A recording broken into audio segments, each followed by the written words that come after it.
अस्सलाम वालेकुम दोस्तों, फ्री वीडियो लैब से आप सुन रहे हैं यासिन अहमद को। मैं उम्मीद करता हूं कि आप सब खैरियत से होंगे और मज़े में होंगे। दोस्तों, जो सीएसएस की वीडियो सीरीज़ हमारी चल रही है पूरी कोर्स आउटलाइन की बिगनर्स की, आज उसमें हमारी क्लास नंबर 6 है जो हम शुरू करने जा रहे हैं। और हमारे पास जो टॉपिक चल रहा था, चलते हैं उसको देख लेते हैं कि आज हमने जो है वो क्या पढ़ना है। तो ये हमारे पास पूरी कोर्स आउटलाइन थी जिसमें हम बेसिकली सेलेक्टर्स को पढ़ रहे थे। और सेलेक्टर्स के अंदर भी हमारे पास मल्टीपल पार्ट्स हैं, सेलेक्टर के मल्टीपल टाइप्स हैं जिनको हम देख रहे थे। तो लास्ट टाइम हम लोगों ने बेसिकली सूडो क्लास और एट्रीब्यूट सेलेक्टर को हमने देखा था। आज हमें पढ़ना है चाइल्ड सेलेक्टर और डिसेंडेंट सेलेक्टर को। तो ये दोनों सेलेक्टर्स आज हमें पढ़ने हैं। जैसे कि मैंने पहले भी बताया था कि ये वीडियो हमारी काफ़ी लेंथी होने वाली है क्योंकि इसमें हमारे पास मल्टीपल टाइप्स हैं सेलेक्टर की, और मैं चाह रहा हूं कि हम एक एक करके सारी जो सेलेक्टर की टाइप हैं उसे हम पढ़ लें। तो जिन्होंने अभी तक मेरी पिछली वीडियोस नहीं देखी हैं सेलेक्टर्स की, यहां तक आने के लिए मेरी रिक्वेस्ट है कि वो लाजमी देखते हुए आएँ। और अगर आपने अभी मुझे इस वीडियो से ज्वाइन किया है तो पीछे जो HTML की वीडियोस हैं वो लाजमी देख लीजिएगा, क्योंकि हम पूरा फोकस कर रहे हैं वेब डेवलपमेंट के ऊपर, जिसमें हम HTML, CSS, जावास्क्रिप्ट और PHP एंड लारावेल को पढ़ने वाले हैं इस कोर्स आउटलाइन में। तो चलते हैं अपने प्रैक्टिकल की तरफ बिना टाइम ज़ाया किए, और अपना एडिटर खोल लेते हैं और स्टार्ट करते हैं अपनी प्रैक्टिस को। तो दोस्तों, एडिटर हमने खोल लिया है, आ गए हैं विजुअल स्टूडियो पर। तो यहाँ से मैं फोल्डर सेलेक्ट कर लेता हूँ जो हम लोगों ने अपना फोल्डर बनाया हुआ है CSS क्लास का। उसमें हमारे पास ऑलरेडी हमने कुछ फाइल्स बनाई हुई थी जिसमें हम बेसिकली पढ़ रहे थे सेलेक्टर्स को, और लास्ट टाइम हम लोगों ने सूडो क्लासेस को पढ़ा था। इसी में एक और मज़ीद फाइल भी बना लेते हैं, और उसमें आज हम पढ़ लेते हैं हमारे चाइल्ड सेलेक्टर को। ठीक है जी। तो मैं यहाँ पर बना लेता हूँ एक फाइल चाइल्ड सेलेक्टर .html के नाम से, और इससे मैं थोड़ा सा इसका साइज इंक्रीज कर देता हूँ ताकि आप लोगों को इजीली ये नज़र आ सके। HTML का अपना जो टैग है वो खोल लेते हैं, और सॉरी HTML, ठीक है जी। और इसी में हम बात करेंगे बॉडी की। ठीक है, मैं चूंकि बॉडी को फोकस कर रहा हूं अभी, तो इसलिए मैं हेड और टाइटल की बात नहीं करूंगा, मैं अभी सिंपल बॉडी की बात करूंगा। ठीक है जी। हमारी जो फाइल है वो पड़ी हुई है हमारी फोल्डर में चाइल्ड सेलेक्टर। इसे मैंने यहाँ पर ओपन कर लिया ताकि हमारा जो रिजल्ट है वो टाइम टू टाइम हमारे पास यहाँ पे हम पेज रिफ्रेश करके वो रिजल्ट भी देखते रहें। तो दोस्तों देखें, जो चाइल्ड सेलेक्टर है वो बेसिकली क्या होता है, उस पर हम किस तरह से काम करते हैं, उसके लिए मुझे आपको थोड़ा सा प्रैक्टिकली समझाना पड़ेगा, जिसके अंदर मुझे आपको बताना होगा कि जैसे लेट सपोज एक डिव है, ठीक है, और ये जो डिव है इस डिव को मैं एक क्लास दे देता हूं और इसका मैं नाम दे देता हूं फॉर एग्जाम्पल पेरेंट। ठीक है, ये मेरी एक पेरेंट डिव है। अच्छा, अब चूंकि मुझे स्टाइल पे काम करना है, तो चूंकि स्टाइल जो है वो हम हेड में लिखते हैं, इसलिए अपने हेड टैग को भी ओपन कर लें और फिर उसके बाद स्टाइल के टैग को ओपन कर लें, क्योंकि हम सारा काम बेसिकली इसी टैग में करने वाले हैं। और हम पढ़ रहे हैं चूंकि एम्बेड CSS जो वो ऑन पेज होती है। खैर, तो हम बात कर रहे थे पेरेंट क्लास की। तो मैंने क्या किया, मैंने एक पेरेंट क्लास को, ठीक है, जिनको ये नहीं पता कि डॉट क्यों यूज करते हैं, पिछली वीडियोस लाजमी देखते हुए आइएगा क्योंकि हमने ये ऑलरेडी सेलेक्टर पढ़ा हुआ है, क्लास सेलेक्टर।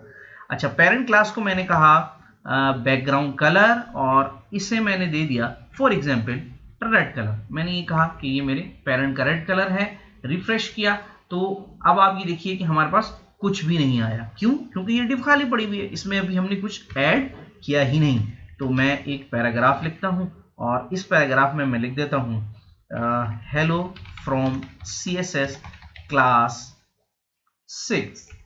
ये हमारी हो गई 6th क्लास। ठीक है जी, सेव कर लिया, पेज यहाँ के रिफ्रेश कर लिया। अब आप ये देखिए कि ये हमारे पास रेड कलर आ गया। ठीक है। अच्छा, अब आपने ये गौर करना है कि हम यहाँ पे कॉन्सेप्ट पढ़ने जा रहे हैं चाइल्ड क्लासेस का, ठीक है, यानी कि चाइल्ड सेलेक्टर का। सॉरी, तो मैंने क्या किया, चाइल्ड का जिक्र हुआ है तो चले ऐसा करते हैं कि अपनी इस पैराग्राफ की को एक क्लास दे देते हैं चाइल्ड के नाम से, और मैंने ये रिफ्रेश कर दिया। ठीक है जी। अच्छा, अब सिचुएशन ये है कि आपने ये देखा कि आपने यहां पे लिखा पेरेंट और उसको बैकग्राउंड कलर दे दिया ब्राउन। अब मुझे इसका जो टेक्स्ट है अंदर, इसे मैंने करना है व्हाइट। ठीक है जी। और या तो एक तरीका मेरे पास ये है कि मैं यहां लिखूं कलर और मैं इसको कर दूं व्हाइट, पेज रिफ्रेश करूं तो ये मेरे पास क्या हो जाएगा, कलर व्हाइट हो जाएगा। ठीक है जी।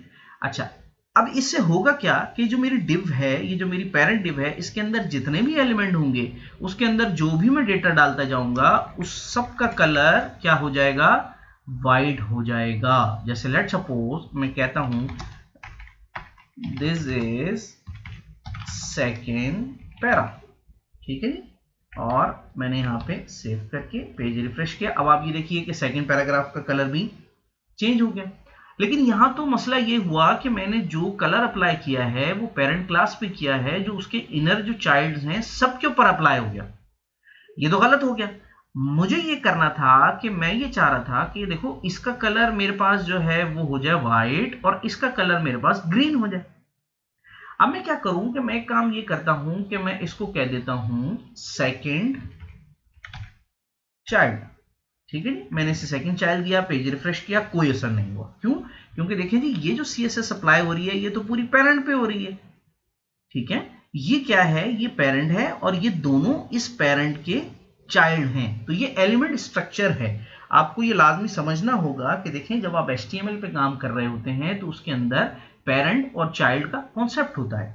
जैसे लेट सपोज HTML इन सब का पेरेंट है और फिर इसके अंदर हेड एंड बॉडी दो चाइल्ड हैं, और फिर बॉडी के अंदर ये डिव पेरेंट है और ये दोनों चाइल्ड हैं। ठीक है जी। अच्छा, अब सिचुएशन ये है कि मुझे पहला जो मेरा बेसिकली चाइल्ड है मुझे उसका कलर चेंज करना है। ठीक है, मैं एक काम ये करता हूं कि मैं अब टारगेट करने जा रहा हूं अपने जो मेरा चाइल्ड है उस क्लास को। ठीक है, मैंने ये ग्रेटर देन का साइन लगाया। ठीक है, आप कैसे लगा रहे होंगे ग्रेटर देन का साइन, शिफ्ट पकड़ के क्वेश्चन मार्क के बराबर में जो आपके पास साइन है उसको हम कहते हैं ग्रेटर देन। ठीक है जी। उसके बाद मैंने यहां पर क्या कहा, मैंने कहा भाई इसका जो पेरेंट है चाइल्ड, ठीक है, मैं उसके ऊपर अपनी CSS अप्लाई करने जा रहा हूं। ठीक है, अब पेरेंट जो है वो तो मेरे पास क्लास है। ठीक है, और ये मेरे पास क्या है, चाइल्ड है। ठीक है, तो मैं क्या करता हूं, मैं कहता हूं भाई डायरेक्ट पेरेंट को पकड़ो और इसके डायरेक्ट चाइल्ड के ऊपर बात करो। ठीक है, यानी कि जो हमारे पास पेरेंट होगा हम डायरेक्टली उसके चाइल्ड के ऊपर बात करेंगे। यहां तक क्लियर है? ठीक है। अच्छा, अब चूंकि ये क्लासेस हैं तो हमें क्या करना होगा, अपने डॉट से इसको डिफाइन करना होगा कि भाई देखें पेरेंट क्लास के अंदर एक चाइल्ड क्लास पड़ी हुई है, उसको आपने कलर देना है फॉर एग्जाम्पल येलो। ठीक है, ये मैंने येलो कलर दिया, पेज रिफ्रेश किया। अब आप गौर करिए कि इसने क्या किया कि जो चाइल्ड क्लास थी, ठीक है, ये चाइल्ड क्लास क्योंकि हमने पेरेंट को टारगेट करके इस चाइल्ड क्लास की बात की है तो हमने उसको कलर येलो दे दिया। और इस क्लास के ऊपर ऑलरेडी चूंकि ये पेरेंट है तो इसके ऊपर कलर अप्लाई हो रहा है पेरेंट की तरफ से। अब मैं क्या करता हूं, मैं इसे रिमूव कर देता हूं। ठीक है, मैं ये कहता हूं कि अब इसको नॉर्मल में आ जाए। ठीक है। अच्छा, अब ये तो हो गई एक आपकी चाइल्ड। ठीक है, फिर इसी तरह मैं कहता हूं कि नहीं यार ऐसा करो कि जो दूसरा चाइल्ड है उसको भी आप कलर दे दो। ठीक है, जैसे let suppose second dash child. ठीक है जी। अच्छा, इसके अंदर भी मैंने एक क्या कर दिया, कलर पास कर दिया और उसको मैं ब्लू कर देता हूं। सेव करके पेज रिफ्रेश। अब आप ये देखिए ये ब्लू कलर में क्लियर हो गया। ठीक है, अब मैं एक काम ये करता हूं कि इसका कलर चेंज कर देता हूं ताकि हमें थोड़ा सा ये नजर आ जाए। कुछ भी कलर कर देते हैं आप। ओ, ये तो ज्यादा हो गया। अच्छा, एक काम करते हैं व्हाइट ही कर देते हैं, पॉजिटिव कलर। ओके, अब आप ये देखिए कि हमने इसको व्हाइट कर दिया। अब आप गौर से समझें, यूं समझ लें कि आपके फादर हैं और आपके पास उनकी कुछ प्रॉपर्टीज इनहेरिट हुई हैं। ठीक है, अब यहां पर सवाल ये आता है कि जो प्रॉपर्टीज इनहेरिट हुई हैं वो डायरेक्ट आपको हुई हैं। ठीक है, जब आपकी आगे से औलाद होगी या आपके आगे से बच्चे होंगे तो उनको प्रॉपर्टी आपसे इनहेरिट होगी, डायरेक्टली आपके फादर से इनहेरिट नहीं होगी। कैसे? प्रैक्टिकली इसको देखते हैं। लेट सपोज मैं ये कहता हूं कि मैं इस चाइल्ड के अंदर ठीक है। एक और जो है कुछ भी बना देता हूं। लेट सपोज मैं इसके अंदर एक और डिव बनाता हूं, ठीक है। मैंने कह दिया कि भाई ये एक और पेरेंट और इसके अंदर पैराग्राफ, ठीक है। और इस पैराग्राफ के अंदर मैंने दे दिया लेट सपोज हम इसको कह देते हैं ग्रैंडसन, ठीक है। अच्छा, ऐसा ग्रैंडसन मैंने क्यों कहा? मैंने ग्रैंडसन बेसिकली इसलिए कहा ताकि मैं आपको ये समझा सकूं कि देखें, आपके फादर से प्रॉपर्टी जो है वो आपके बेटे को डायरेक्टली असाइन नहीं हुई, बल्कि आपके थ्रू असाइन हुई है। पेज रिफ्रेश करेंगे, अब ये देखिए ग्रैंडसन को भी कैसे हुआ, प्रॉपर्टी असाइन हुई। क्यों? क्योंकि ग्रैंडसन जो था वो भी बेसिकली आपके अंडर मौजूद था। यानी कि यूं कह लें कि इनडायरेक्टली आपके जो पेरेंट हैं, आपके जो फादर हैं, उनकी जो प्रॉपर्टी है वो आपके बच्चों को ही मिलनी है आपके बाद। लेकिन अगर आपको यहां पे हमने डिफाइन नहीं किया होता तो डायरेक्टली इनको ये प्रॉपर्टी नहीं मिलती। यानी कि यूं समझ लें कि ये पेरेंट और चाइल्ड का बेसिकली एक जनरल कॉन्सेप्ट है, ठीक है। अच्छा, अब मैं ये काम करता हूं कि मैं यूं कहता हूं कि लेट सपोज हम बात करते हैं, ये हमने आपकी बात कर ली। अच्छा, मुझे अब थोड़ा सा सोचने दें कि मैं आपको और कोई एग्जाम्पल इसमें पास कर सकूं। अच्छा, अब ये देखिए कि लेट सपोज मैं ये कहता हूं कि जो हमारी डिफ थी, ठीक है, ये हमारी कौन सी पेरेंट डिफ थी, ठीक है। इस पेरेंट डिफ के अंदर मैं ये कहता हूं कि मैं एक और क्लास डिफाइन करने जा रहा हूं और इस क्लास का मैं नाम दे दूंगा नेस्टेड, ठीक है, पेरेंट, ठीक है जी। ये तो हो गया चाइल्ड और ये हो गया हमारा नेस्टेड पेरेंट। और नेस्टेड पेरेंट के अंदर मैं एक और चाइल्ड की क्लास बना दूंगा, ठीक है। कैसे? मैंने कॉपी किया और इसको क्लास बना के मैंने दे दिया चाइल्ड, ठीक है। अब मैं इसे रिमूव करता हूं और मैं इसे रिमूव करता हूं ताकि मैं आपको थोड़ा सा क्लियर कर सकूं, ठीक है। अब आप जरा गौर करें, ठीक है। अच्छा, हमने क्या किया, हमने पेरेंट को एक्सेस किया और उसके बाद चाइल्ड को हमने क्या दे दिया, प्रॉपर्टी असाइन कर दी, ठीक है। ये हमारे पास जो सेकंड चाइल्ड है ये तो चला गया, इसको हटा दें, ठीक है। चाहे तो कमेंट कर सकते हैं, आपके लिए मैं इसको यूं कर देता हूं। अच्छा, अब ये हुआ कि हमने बात की है पेरेंट के चाइल्ड की, ठीक है। लेकिन अब इसके अंदर हमारे पास क्या हुआ कि एक और नेस्टेड पेरेंट आया और उसका चाइल्ड आया, यानी कि आप आ गए और आपका एक और मजीद चाइल्ड आ गया, कुछ इस तरह से कह लें, ठीक है जी। अच्छा, अब देखें सिचुएशन क्या है कि ये जो प्रॉपर्टी है, ये प्रॉपर्टी हमने असाइन की थी चाइल्ड के ऊपर। अब क्या ये जो प्रॉपर्टी है, क्या ये जो चाइल्ड इनर साइड है ग्रैंडसन वाली, क्या ये इसके ऊपर भी अप्लाई होगी? क्योंकि देखिए जी, पेरेंट और चाइल्ड का नाम तो सेम है। चेक करते हैं, रिफ्रेश करते हैं पेज। अभी देखिए ये इसके ऊपर असाइन नहीं हुई। क्यों नहीं हुई? अब मैं आपको इसको प्रैक्टिकली थोड़ा सा समझा दूं। देखें, जो पेरेंट हमारे पास क्लास होती है, जब हम ये चाइल्ड सेलेक्टर यूज करते हैं तो पेरेंट क्लास के अंदर जो फर्स्ट चाइल्ड होगा ये उसे टारगेट करेगा, ठीक है जी। जो पेरेंट क्लास के अंदर फर्स्ट चाइल्ड होगा ये साइन बेसिकली उस चाइल्ड को टारगेट करता है, इनर चाइल्ड को टारगेट नहीं करता। तो ये बेसिकली मैंने सोचा कि मैं प्रैक्टिकल करके आपको दोबारा से बताऊं कि उस वक्त मैं आपको समझाऊं कि देखें, पेरेंट जो है वो फर्स्ट चाइल्ड के जो अपीयरेंस है उसका मकसद है कि जो पहला चाइल्ड है उसके ऊपर क्या हुआ, ये असाइन हो गया। इसने फर्स्ट चाइल्ड को टारगेट किया, इनर चाइल्ड को टारगेट नहीं किया। मैं उम्मीद कर रहा हूं कि आपको ये समझ में आ रहा होगा। अगर नहीं समझ में आ रहा तो आप प्लीज मुझे जो है वो कमेंट करके भी पूछ सकते हैं। मैं कोशिश करूंगा कि मजीद आपको इसमें एक्सप्लेन कर सकूं नेक्स्ट वीडियो के अंदर और मजीद एग्जाम्पल भी दे सकूं, तो इजीली आपको वो कवर हो जाएगा। तो चलते हैं जी अपने जो नेक्स्ट सेलेक्टर है उसकी तरफ और देख लेते हैं कि हमारा नेक्स्ट सेलेक्टर कौन सा था। अच्छा दोस्तों, तो नेक्स्ट हमारे पास जो सेलेक्टर है वो है बेसिकली डिसेंडेंट सेलेक्टर, जिसका मतलब है चिल्ड्रन, औलाद, बच्चे, वो वाला सेलेक्टर। तो चलते हैं इसका भी प्रैक्टिकल करके देख लेते हैं कि आखिर हम इसको किस तरह से यूज कर रहे होंगे। अच्छा, मैं इसी जो एग्जाम्पल है इसी को कंटिन्यू कर रहा हूं और ये एग्जाम्पल बिल्कुल बेहतरीन इसके ऊपर सेट होती है। मैं आपको एक रिव्यू देता हूं कि देखें, पेरेंट क्लास, जब आप चाइल्ड सेलेक्टर की बात करते हैं तो चाइल्ड सेलेक्टर का मतलब जो पेरेंट का फर्स्ट चाइल्ड है, ठीक है। जैसे आप लोगों ने अक्सर देखा होगा, एक मजाक में भी लोग कहते हैं कि जो पहला बच्चा होता है, पेरेंट्स का जो फर्स्ट चिल्ड्रन होता है, उसको लोग ज़्यादा जो है वो प्रीफेयर कर रहे होते हैं, उसको ज़्यादा जो है वो मज़े मिल रहे होते हैं। तो ये बिल्कुल उसी तरह यूँ समझ लें कि ये पहला बच्चा है जो ज़्यादा मज़े कर रहा है। खैर, ये एक मजाक था। तो अब डिसेंडेंट जो है वो बेसिकली किस तरह से यूज़ होता है और हम उसको किस तरह से यूज़ कर रहे होते हैं, उसकी क्या ज़रूरत है वो देखते हैं। अच्छा, मैं प्रैक्टिकल करने के बाद आपको समझाऊंगा। देखिए, मैंने कहा पेरेंट, ये मेरी क्लास स्पेस डॉट चाइल्ड। अच्छा, इसके दौरान अब मैंने क्या किया, इस दौरान मैंने कोई ऑपरेटर यूज नहीं किया, मैं सिंपल स्पेस यूज किया है, ठीक है। अच्छा, इसे मैं कमेंट कर देता हूं और इसे हम रखते हैं, ठीक है जी। अच्छा, इसको लास्ट में ले आते हैं ताकि आप लोग इजीली इसको देख सकें, ठीक है। अच्छा, अब हुआ ये कि मैंने कहा भाई पेरेंट का चाइल्ड और बीच में स्पेस है, ठीक है। अब ये क्या करेगा, मैंने कहा कलर मैंने दे दिया कि भाई आप ऐसा करो, येलो कलर कर दो।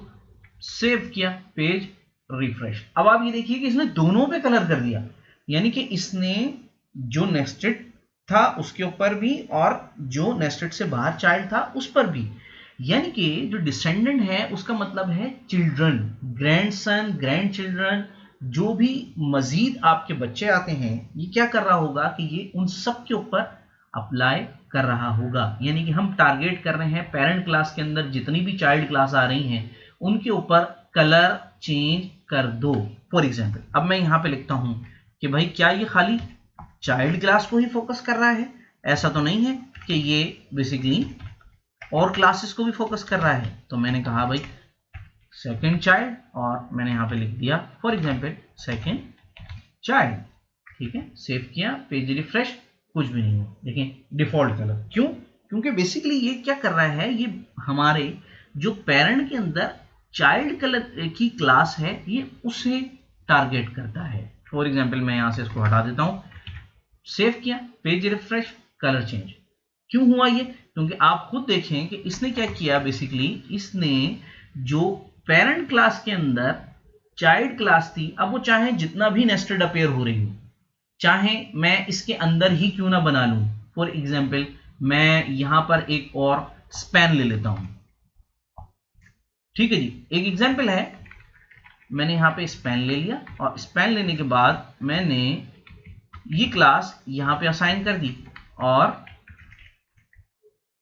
ये यहां असाइन कर दिया, इसको मैंने रिमूव कर दिया, ठीक है। पेज रिफ्रेश किया, अब आप ये देखिए कि ये इसका चाइल्ड हो गया, जिसको हम कह लें भाई let's suppose third generation child. एक एग्जांपल है, सेव करके अब ये देखिए कि इसने क्या किया कि इसने पेरेंट चाइल्ड, उसके अंदर नेस्टेड था, फिर चाइल्ड, फिर उसके अंदर भी एक नेस्टेड चाइल्ड था, उसके ऊपर हमने क्या कर दिया, सीएसएस को अप्लाई कर दिया। तो डिसेंडेंट का काम बेसिकली क्या होता है कि वो स्पेस से डिफाइन होते हैं और आप पेरेंट के अंदर जिस चाइल्ड का नाम रखते हैं तो पेरेंट के अंदर जिस जिस जगह ये अपेयर होगा चाइल्ड, ये उसके ऊपर ये वाली प्रॉपर्टी असाइन कर देगा। यानी कि ये इसका उलट हुआ। यूं समझ लें कि ये इसकी जरूरत को पूरा कर रहा है कि ये सिर्फ फर्स्ट अपेयरेंस को कलर करता है और ये उसके दरमियान उस पेरेंट प्रॉपर्टी के इनर साइड में, यानी कि उसके इंटरनल साइड में जितनी भी चाइल्ड क्लास की हमारे पास क्लास होंगी ये उसके ऊपर अप्लाई हो जाएगा। मैं उम्मीद करता हूं कि आप लोगों को ये टॉपिक आज का जो था हमारा सेलेक्टर का, ये क्लियर हो गया होगा। और अगर कोई कंफ्यूजन है तो आप बेशक कमेंट कर दिएगा, मैं पूरी कोशिश करूंगा कि नेक्स्ट वीडियो में इसको क्लियर कर दूं। दोस्तों मैं उम्मीद कर रहा हूं कि आपको ये जो सारी सीरीज है जो हम पढ़ रहे हैं स्टेम सीएसएस की, जो कि बहुत इंपॉर्टेंट है खासतौर पे बिगिनर्स के लिए है, आप लोगों को समझ में आ रही होगी और आप इसे शेयर कर रहे होंगे, वादा कर लिएगा और शेयर कर रहे होंगे और मेरे चैनल को सब्सक्राइब भी कर रखा होगा, बेल आइकन को प्रेस कर रखा होगा ताकि आने वाली जो भी नई वीडियो है वो आपको वक्तन फवक्तन मिलती रहे। अगर नहीं किया है तो फौरन कर लीजिएगा और इसे दोस्तों के साथ भी शेयर करिएगा ताकि मुझे आप लोगों का सपोर्ट मिलता रहे और मैं इसी तरह वीडियो सीरीज जो है वो आप लोगों के लिए नई से नई लेकर आता रहूं और बनाता रहूं। बहुत शुक्रिया। आज की वीडियो में इतना ही। दुआ में याद रखिए, अपना ध्यान रखिए। अल्लाह हाफिज।